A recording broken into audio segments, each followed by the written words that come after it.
السلام علیکم ورحمۃ اللہ وبرکاتہ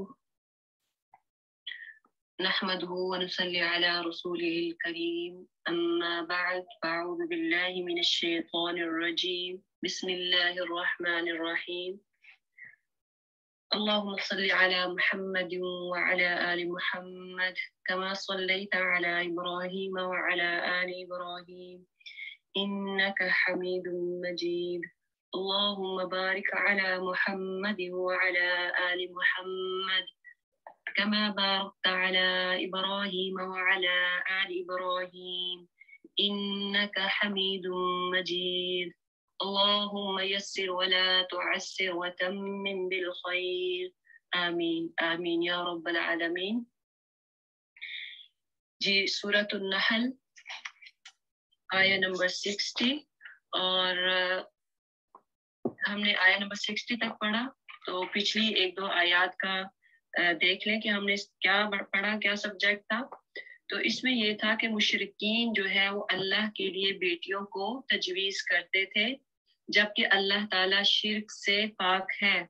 تو یہ یعنی کتنی بڑی ناانصافی کی بات ہے کہ خود تو یہ بیٹوں کو پسند کرتے ہیں، تو یہ اللہ تعالیٰ تذکرہ کرے کہ جب ان کو بیٹیاں دی جاتی ہیں تو پھر ان کی حالت کیا ہوتی ہے کہ ان کے رنگ فک ہو جاتے ہیں، سیاہ ہو جاتے ہیں غصے کے مارے، یعنی ان سے برداشت نہیں ہوتا جب ان کو بیٹیاں دی جاتی ہیں یا بیٹی کی یہ خبر سنتے ہیں۔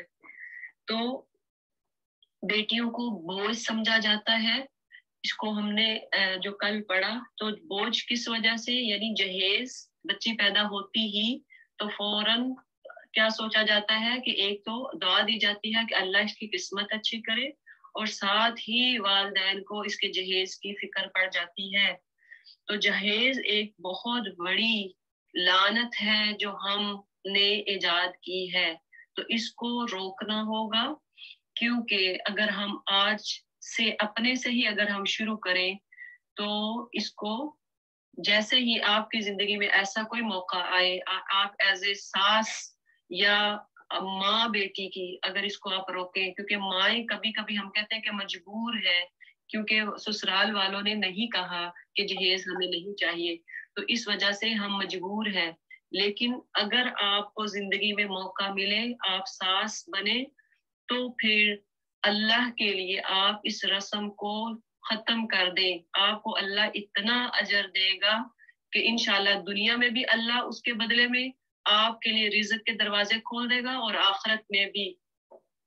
تو اس لیے یہ جو رسم ہے اس کو بالکل ختم کریں، یہ انتہائی گھٹیا رسم ہے۔ دیکھیں کہ والدین کے پاس کبھی ایسا ٹائم ہوتا ہے کہ اتنے پیسے نہیں ہوتے، لیکن وہ قرض لیتے ہیں، اپنے آپ کو مشقت میں ڈالتے ہیں، لوگوں کے آگے جا کے مجبور ہوتے ہیں کہ بیٹی کا معاملہ ہے، میرے ناک کا معاملہ ہے، میری ناک نہیں، لوگ مجھے کیا کہیں گے، لوگ مجھے تانے دیں گے، لوگ مجھے جینے نہیں دیں گے۔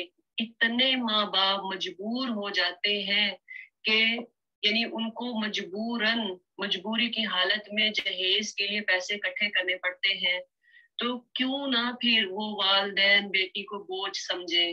تو اس لیے خدا را یہ ایک سنت ہے، اس کو ایجاد کریں کہ آپ نے جہیز نہیں لینا، بلکہ بیٹے والے خود بنائیں، اپنی بہو کے لیے خود سامان مہیا کریں۔ وہ بیٹی آ رہی ہے، آپ دیکھیں کہ آپ کی بیٹی جب کہیں جاتی ہے تو اس کے لیے آپ کتنا کچھ دیتے ہیں۔ آپ یہی سمجھے کہ وہ بیٹی میرے گھر آ رہی ہے، میری بہو جو ہے وہ میری بیٹی ہے، اس کو بیٹی بنا کے رکھیں، بجائے کہ اس کے سامان پہ اپنی نظر رکھیں کہ وہ آئے گی تو فریج لے کے آئے گی، وہ آئے گی تو وہ فلاں چیز لے کے آئے گی، واشنگ مشین لے کے آئے گی۔ یعنی ہم دوسروں پہ توقعات نہ کریں۔ ہمارا توکل کہاں جائے گا جب ہم اپنی بہو پہ توکل کریں گے کہ وہ سامان یا اس کے گھر والے سامان یا جہیز کا ٹرک بھر کے دیں گے، تو پھر اللہ نے آپ کو مجھے پیدا کیا ہے، اس کا رزق کا بندوبست بھی اللہ کے ہاں ہے۔ تو اللہ تعالی ہمیں اس پر جہیز کی لعنت سے بچائے اور ایسا کارنامہ کرنے کی توفیق ہی نہ دے۔ جو کرتے ہیں اللہ تعالیٰ ان کو بھی ہدایت دے، کیونکہ یہ بہت بڑی جہیز والی چیز جو لعنت ہے، اللہ تعالیٰ اسے محفوظ فرمائے۔ آگے ہے آیت نمبر 61، وَلَوْ يُؤَاخِذُ اللَّهُ النَّاسَ بِظُلْمِهِمْ، اگر کہیں اللہ لوگوں کو ان کی زیادتی پر فوراً ہی پکڑ لیا کرتا تو روئے زمین پر کسی متنفس کو نہ چھوڑتا، کسی نفس کو اللہ تعالیٰ زمین پر نہ چھوڑتا، لیکن وہ سب کو ایک وقت مقرر تک مہلت دیتا ہے، پھر جب وہ وقت آ جاتا ہے تو اس سے کوئی ایک گھڑی بھی آگے پیچھے نہیں ہو سکتا۔ آج یہ لوگ وہ چیزیں اللہ کے لیے تجویز کر رہے ہیں جو خود اپنے لیے انہیں ناپسند ہیں، اور جھوٹ کہتی ہیں ان کی زبانیں کہ ان کے لیے بلائی ہی بلا ہے، ان کے لیے اچھا ہی اچھا ہے، ان کے لیے تو ایک چیز ہے اور وہ کیا ہے؟ دوزخ کی آگ، ضرور یہ سب سے پہلے اس میں پہنچائے جائیں گے۔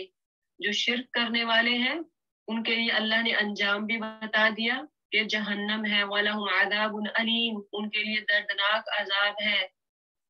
وَمَا أَنزَلْنَا عَلَيْكَ الْكِتَابَ إِلَّا لِتُبَيِّنَ لَهُمُ الَّذِي اخْتَلَفُوا فِيهِ، ہم نے یہ کتاب تم پر اس لیے نازل کی ہے کہ تم ان اختلافات کی حقیقت ان پر کھول دو جن میں یہ پڑے ہوئے ہیں۔ یہ کتاب رہنمائی اور رحمت بن کر اتری ہے ان لوگوں کے لیے جو اسے مان لیں، یعنی ہدایت اور رحمت کن کے لیے ہے؟ جو اس پر ایمان لاتے ہیں، جو اس کو قبول کی نظر سے دیکھتے ہیں کہ ہم اس کو پڑھیں گے اور ہم اس پر عمل کریں گے تو اللہ پھر آپ کو ہدایت بھی دے گا، آپ کی راہیں بھی آسان کر دے گا اور اللہ تعالیٰ ساتھ رحمت بھی برسائے گا۔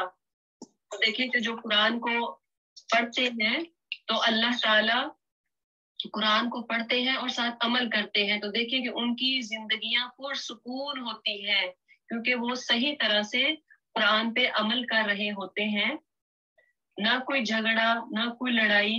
جب وہ صحیح عمل کریں گے تو پھر کسی چیز کی فکر نہیں ہوگی۔ اس لیے فرمایا کہ یہ قرآن جو ہے یہ راہ ہدایت ہے اور یہ رحمت کا بھی ذریعہ ہے۔ واللہ انزل من السماء ماء، اور وہ اللہ ہے تم ہر برسات میں دیکھتے ہو کہ اللہ نے آسمان سے پانی برسایا اور یکا یک مردہ پڑی ہوئی زمین اس کی بدولت جان ڈال دی۔ یعنی کون کس نے جان ڈالی؟ اللہ نے جب پانی برسایا تو بنجر زمین بھی سرسبز ہو گئی۔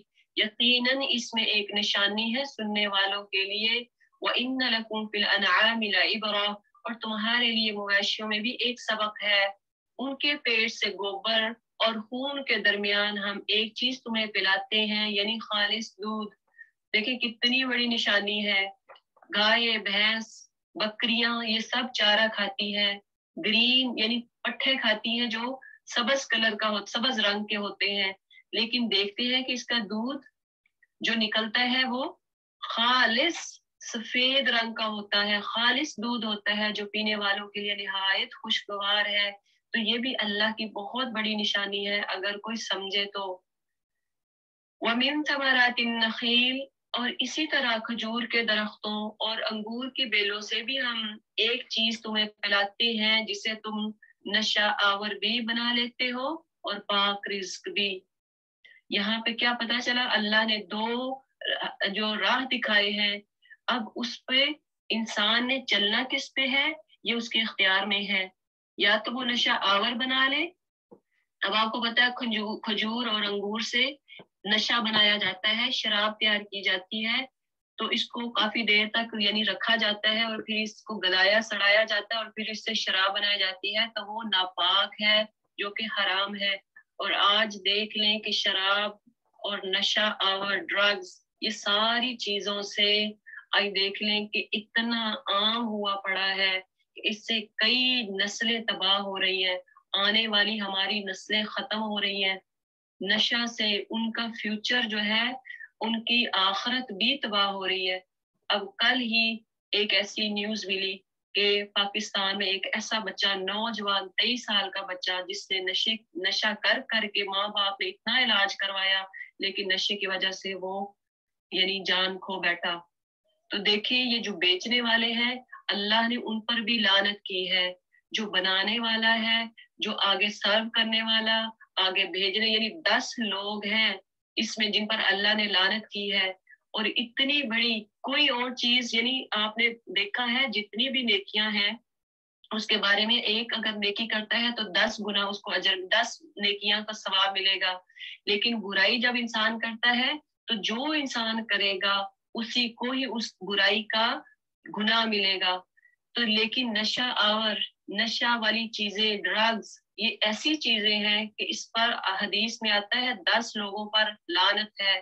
10 لوگوں پر، بنانے والا، اس کو بیچنے والا، لے کے جانے والا، مدد کرنے والا، وغیرہ وغیرہ. تو اللہ تعالیٰ اس لعنت سے ہمیں بچائے، اور ہمیں ہمارا ایک قانون ایسا پاکستان میں ہونا چاہیے جس سے ہماری مضبوط قانون ہو اور جس پہ عمل درآمد بھی ہو، تاکہ ہماری آنے والی نسل جو ہے وہ اس نشے سے بچ جائے. اللہ تعالیٰ ہماری قوم کو ہدایت دے، اور ماں باپ کو بھی چاہیے کہ اپنے بچوں پہ نظر رکھے، ان کی وہ کہاں بیٹھ رہے ہیں، کن لوگوں کے ساتھ بیٹھ رہے ہیں، ان کی صحبت کیسی ہے، کمپنی کیسی ہے. یہ آپ کی اور میری ذمہ داری ہے، ان پہ آنکھیں رکھیں کہ وہ کیا کر رہے ہیں. یہ اگر کچھ آپ اس میں دیکھیں کہ اس میں ویکنس آ رہی ہے، سو زیادہ مطلب لیزینس ہے، سوتے رہتے ہیں، دیکھیں کیوں ہے، ان کی حالت کیوں بگڑ رہی ہے. تو اللہ سے اگر وہ دور ہو رہے ہیں، نماز نہیں پڑھ رہے، تو ان کو نماز کے قریب لے کر آئیں، ان کو اللہ کے قریب کریں، ان کو قرآن کے قریب کریں. یہ ساری چیزیں ہیں. قرآن کی تعلیم سب سے بڑی، دین کی تعلیم سب سے بڑی چیز ہے کہ جو ہم اپنی نسل کو اس زہر سے بچا سکتے ہیں. تو اس لیے اپنے بچوں کو قرآن کے قریب لے کے آئیں. دنیا کی تعلیم تو ہر بندہ دلاتا ہے، آپ بھی دلاتے ہیں، میں بھی دلاتی ہوں، لیکن بہترین تعلیم وہ ہے خیرکم من تعلم القرآن وعلمہ. آپ صلی اللہ علیہ وسلم نے فرمایا تم میں سے بہتر وہ ہے جو قرآن کو سیکھتا اور آگے سکھاتا ہے. تو قرآن ایک واحد چیز ہے، آپ اپنے بچوں کی زندگی میں اس کو ڈھالیں، اس کو لے کر آئیں، بچوں کو قریب کریں گے، انشاءاللہ ایسی برائیوں سے آپ کے بچے دور رہیں گے، نفرت کریں گے ایسے معاشرے سے، ایسے لوگوں سے. کبھی بھی ان کی کمپنی ایسے لوگوں کی نہیں ہوگی جو نشہ آور ہوں گے، جو نشہ لیتے ہوں گے. اور اسی شراب سے، اسی انگور سے اور کھجور سے اللہ تعالیٰ فرماتے ہیں پاک رزق بھی ہے. اگر کچھ کو صحیح استعمال کرتا ہے تو یہ پاک رزق ہے. یقیناً اس میں ایک نشانی ہے عقل سے کام لینے والوں کے لیے. وَأَوْحَى رَبُّكَ، اور دیکھو تمہارے رب نے شہد کی مکھی پر یہ بات وحی کر دی کہ پہاڑوں میں اور درختوں میں اور چڑھائی ہوئی چیزوں میں، بیلوں میں اپنے چھتے بنا. شہد کی مکھی یعنی وحی کا مطلب یہ نہیں ہے کہ وہاں فرشتہ آیا، الہام ہوتا ہے، خفیہ ایک پیغام ہوتا ہے، تو یہ مکھی کو دیا گیا، شہد کی مکھی، ہنی بی، اور ہر طرح کا رس چوس اور اپنے رب کے ہموار کی ہوئی راہوں پر چلتی رہ. دیکھیں کہ ایک اللہ نے سبق دے دیا کہ تیرا کام کیا ہے، جو پھل ہے، جو پھول ہے، ان کو چوسنا ہے، چھتے بنانا ہے، اور ہر طرح کا رس اور اس کو بنا کے اس کو اللہ کی راہ یعنی رب کی ہموار جو راہ ہے اس پر چلتی جا. تو مکھی دیکھیں کہ کیا کرتی ہے، یہی کام وہ کرتی ہے. تو یہ سبق ہے ہمارے لیے، میرے لیے، آپ کے لیے، کہ ہم بھی اسی راہ پر چلیں جو اللہ نے ہمیں بتائی ہے، سیدھا راستہ. اس مکھی کے اندر سے رنگ برنگ کا ایک شربت نکلتا ہے. اب دیکھیں کہ مکھی جب پھول پھل چوستی ہے تو پھر اس کے بعد ایک مکھی اس کے اندر سے، مکھی کے اندر سے رنگ برنگ کا ایک شربت نکلتا ہے جس میں شفا ہے. وہ شربت کیا ہے؟ شہد، جو شفا ہے لوگوں کے لیے. شفاء فیہ شفاء للناس، تو یہ لوگوں کے لیے اس میں شفا ہے. یقیناً اس میں بھی ایک نشانی ہے ان لوگوں کے لیے جو غور و فکر کرتے ہیں. تو مکھی کی کہتے ہیں کہ 3 کیٹیگریز ہیں. ایک ہوتی ہے جو کوئین ہوتی ہے، جو ملکہ ہوتی ہے مکھیوں کی، اور وہ سارا، اب دیکھیں کہ آپ ایک گھر میں اگر ایک ماں ہے، گھر میں ایک ساس کی حیثیت سے رکھتی ہے، تو آپ اپنے آپ کو ایک مکھی کی جگہ پہ رکھیں. وہ کیسے پلان کرتی ہے، وہ کیسے مینج کرتی ہے ساری چیزوں کو، اور اتنے اچھے سے جب مینج کرتی ہے پھر اتنا میٹھا شہد نکلتا ہے. اگر ہم بھی اپنے گھروں کو پلاننگ سے چلائیں، اچھے طریقے سے چلائیں، لڑائی جھگڑے سے محفوظ رہیں، ایک دوسرے کی چغلی غیبت سے، تو ہمارا گھر بھی ایک شہد کی طرح ہو سکتا ہے. ہمارے گھروں میں بھی یعنی سکون ہو سکتا ہے. یقیناً اس میں بھی ایک نشانی ہے.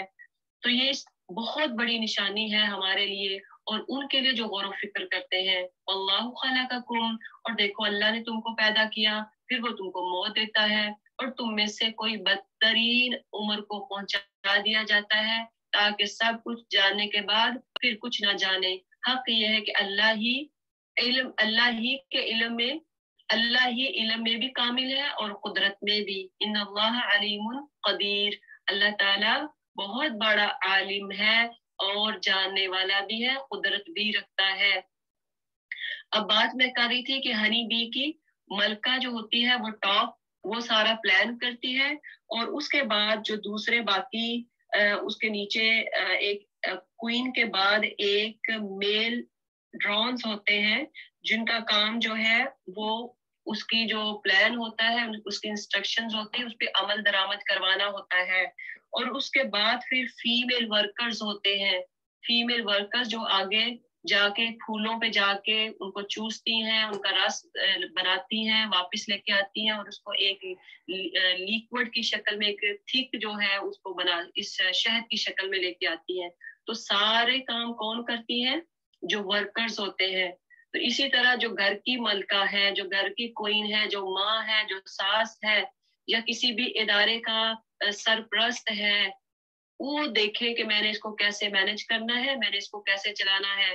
سارا آپ کے ہاتھ میں ہے. ایک ماں کے ہاتھ میں ہوتا ہے، ایک ساس کے ہاتھ میں ہوتا ہے کہ میں نے اپنے گھر کو پرسکون بنانا ہے یا اس کو ایک جہنم کی شکل میں بنانا ہے، ہر وقت لڑائی جھگڑے کرنے ہیں یا ایک پرسکون ماحول میں رکھنا ہے. اگر زیادہ بہو ہیں کام بانٹ کے دیں تاکہ لڑائی نہ ہو، انصاف کے ساتھ کریں، یعنی سب کے ساتھ انصاف کریں. یہ نہیں کہ ایک میری بھانجی ہے تو اس کے ساتھ میں صحیح رہوں گی اور ایک غیر ہے تو اس کے ساتھ بدسلوکی کروں، اس کو سارے کام سونپ دوں. ایسا نہ کریں. آپ اس مکھی کی مثال لے لیں. اللہ تعالیٰ نے اتنا اچھا ہمارے آگے ایک مثال دے دی ہے، ہمارے لیے ایک نظام رکھ دیا ہے کہ مکھی چھوٹی سی ہے اور دیکھیں وہ کیسے نظام چلا رہی ہے، کیسے آپ تک شہد پہنچتا ہے. اور جس میں آپ صلی اللہ علیہ وسلم نے بھی فرمایا کہ ہر جو بیماری ہے، بیماری سے شفا ملتی ہے شہد میں، الا یہ کہ کوئی شوگر والا ہے یا کچھ اس طرح سے. واللہ جعل لکم من انفسکم، اور وہ اللہ ہی جس نے تمہارے لیے تمہاری ہم جنس بیویاں بنائی اور اسی نے ان بیویوں سے تمہیں بیٹے پوتے عطا کیے اور اچھی اچھی چیزیں تمہیں کھانے کو دی. پھر کیا یہ لوگ یہ سب کچھ دیکھتے اور جانتے ہوئے بھی باطل کو مانتے ہیں اور اللہ کے احسان کا انکار کرتے ہیں.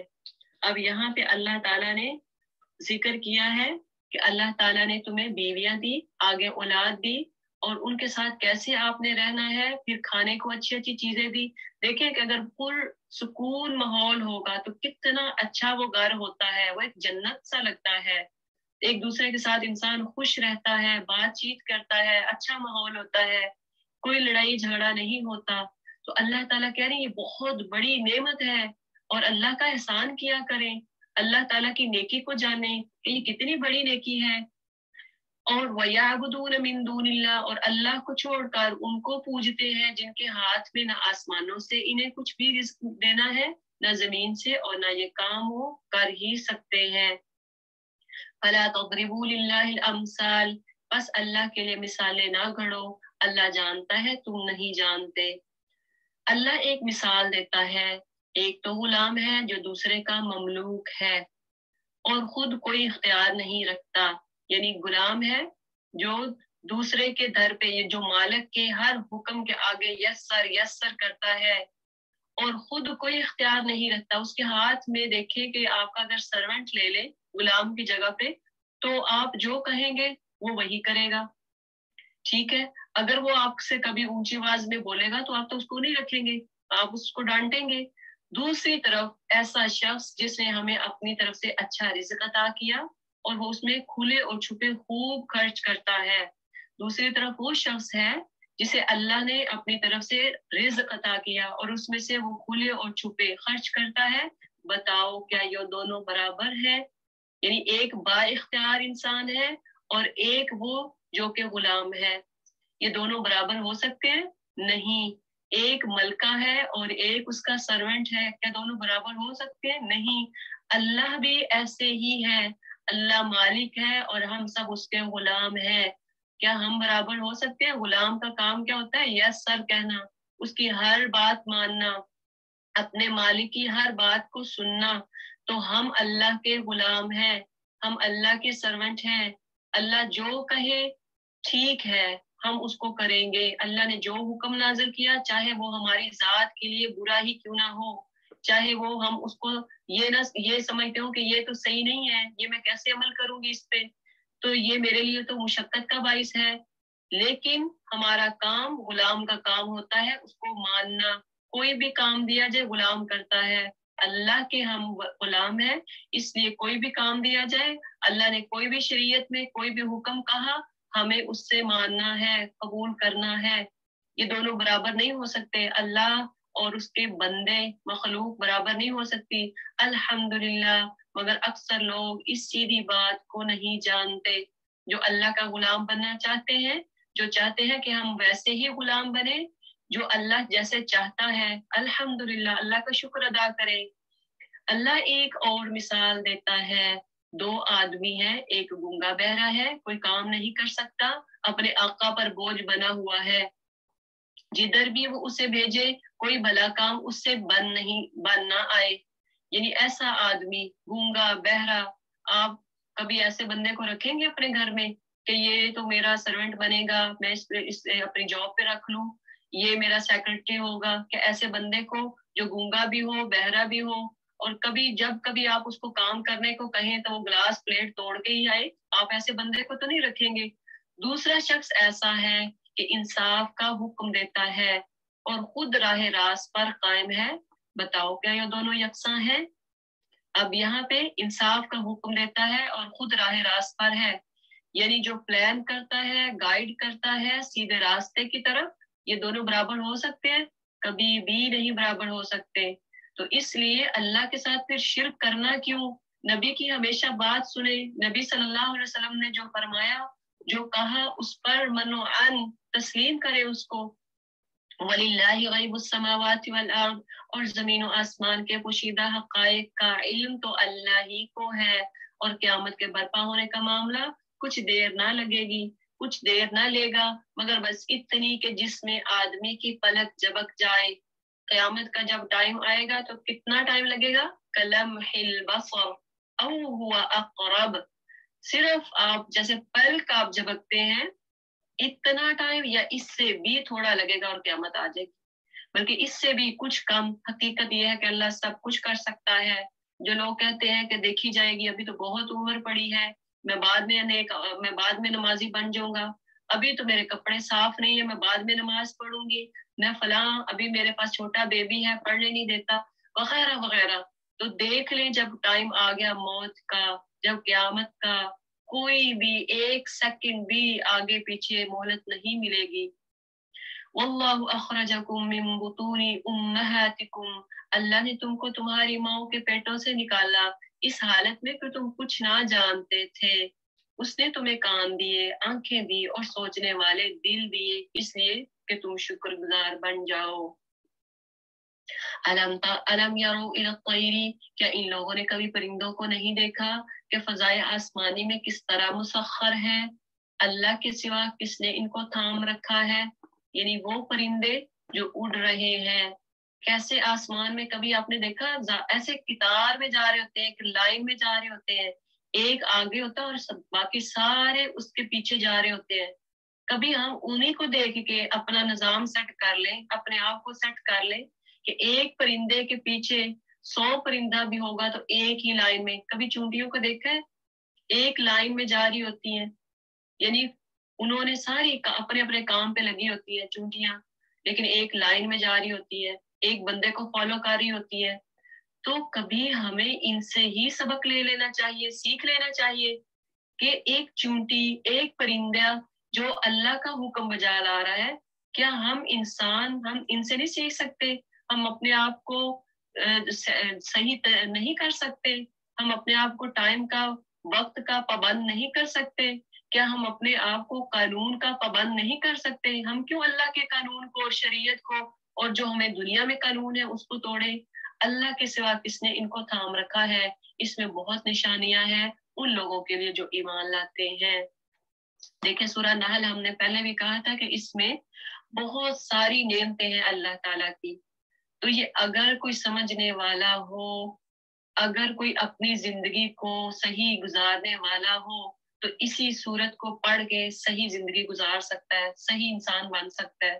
اللہ نے تمہارے لیے تمہارے گھروں کو جائے سکون بنایا. اب بیوت ہوتا ہے کہ جہاں پہ آپ رہتے ہیں وہاں سکون بھی ہو. ایک ہوتا ہے مکان، تو مکان جو ہوتا ہے وہ سکون کی جگہ نہیں ہوتی. آپ لونلی فیل کرتے ہیں، اپنے آپ کو اکیلا محسوس کرتے ہیں. تو آپ کے گھروں کو اللہ نے کیا بنایا؟ سکون گاہ، امن کی جگہ، پیسفل.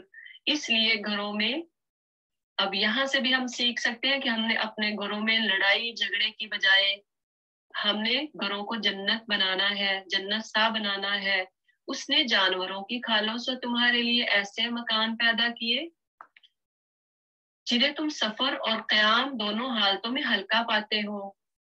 اور اس نے جانوروں کے صوف اور اون اور بالوں سے تمہارے لیے پہننے اور برتنے کی بہت سی چیزیں پیدا کر دی جو زمین کی مدت مقررہ تک تمہارے کام آتی ہیں. ان اون سے ہم کتنی چیزیں پہنتے ہیں، اسی طرح سے جو کھال ہوتی ہے اس سے کتنی چیزیں آپ بناتے ہیں. واللہ جعل لکم مما خلق، اس نے اپنی پیدا کی ہوئی بہت سی چیزوں سے تمہارے لیے سائے کا انتظام کیا. پہاڑوں پر تمہارے لیے پناہ گاہیں بنائیں اور تمہیں ایسی پوشاکیں بخشی جو تمہیں گرمی سے بچاتی ہے، اور کچھ دوسری پوشاکیں جو آپس کی جنگ میں تمہاری حفاظت کرتی ہیں. اور اس طرح وہ تم پر اپنی نعمتوں کی تکمیل کرتا ہے. یعنی وہ جنگ میں جو حفاظت کرتی ہے، وہ جو ڈھال ہوتی ہے، اور اسی طرح جو کیا اس کو کہتے ہیں، جو شیلڈ ہوتی ہے اور جو جسم پہ پہنی جاتی ہے. تو یہ کیا ہے؟ لوہے سے جو آپ بناتے ہو، مختلف چیزوں کا، پہاڑوں کا اور کھال کا، جانوروں سے جو چیزیں پیدا کی ساری اللہ تعالیٰ نے ہی بنائی ہے.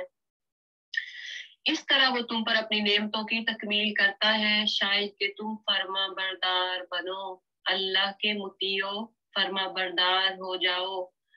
اب اگر یہ لوگ منہ موڑتے ہیں تو اے محمد صلی اللہ علیہ وسلم تم پر صاف صاف پیغام حق پہنچا دینے کی سوا اور کوئی ذمہ داری نہیں ہے. یہ اللہ کے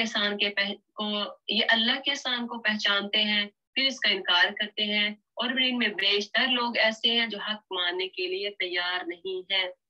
انہیں کچھ ہوش بھی ہے کہ اس روز کی بنے گی جب کہ ہم ہر امت میں سے ایک گروہ کھڑا کریں گے، پھر کافروں کو نہ لا یؤذن للذین کفروا ولا یستعتبون، اور پھر کافروں کو نہ حجتیں پیش کرنے کا موقع دیا جائے گا، نہ ان سے توبہ استغفار ہی کا مطالبہ کیا جائے گا.